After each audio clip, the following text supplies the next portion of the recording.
അതായത് ശാസ്ത്രം പറയുന്നിടത്തോളം മഹാമനസ്സന്മാർ ശാസ്ത്രം പറയാം, കഴിഞ്ഞ് ശാസ്ത്രം ഉപയോഗിക്കേണ്ട സമയത്ത്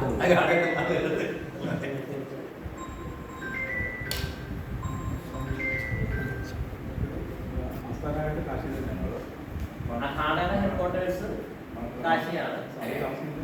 ഞാൻ ഇതുവരെ വാരണാസിയായിരുന്നു. അപ്പൊ നമ്മൾ ആ ഹാഡയുടെ ഒരു കേന്ദ്രം സൗത്തില് അത് സന്യാസിമാർക്ക് വരാനും നിൽക്കാനും പല രീതിയിൽ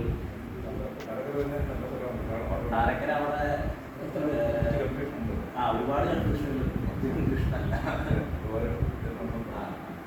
നമ്മുടെ കാലത്ത് അത് കൺഫ്യൂഷൻ തീരുന്നു. അതെ, അല്ല നമ്മളെ ശ്രമിക്കാത്തതിന്റെ ഒരു പ്രശ്നമല്ല. അതിപ്പോ ഈ പറഞ്ഞ പോലെ ഇതിന്റെ കൂടെയുള്ള മറ്റുള്ള ആളുകൾക്ക് ഒരു ക്ലാരിറ്റി ഇപ്പോഴും ആയിട്ട്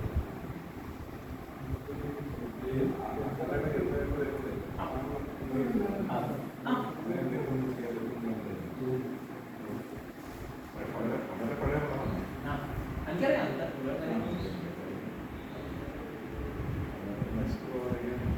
അതിപ്പോ നമ്മുടെ ഇതിന്റെ കൂടെ നിൽക്കുന്ന ആളുകൾക്ക് അത്തരം കാര്യങ്ങൾ എങ്ങനെ ചെയ്യണം എന്ന് പറയുന്ന ഒരു ക്ലാരിറ്റി വന്നിട്ടില്ല. കാരണം നമുക്കതിനകത്ത് ഇപ്പൊ അവിടെ ഉണ്ടായ സംഗതി എന്ന് പറഞ്ഞു കഴിഞ്ഞാൽ നമ്മുടെ കൂടെ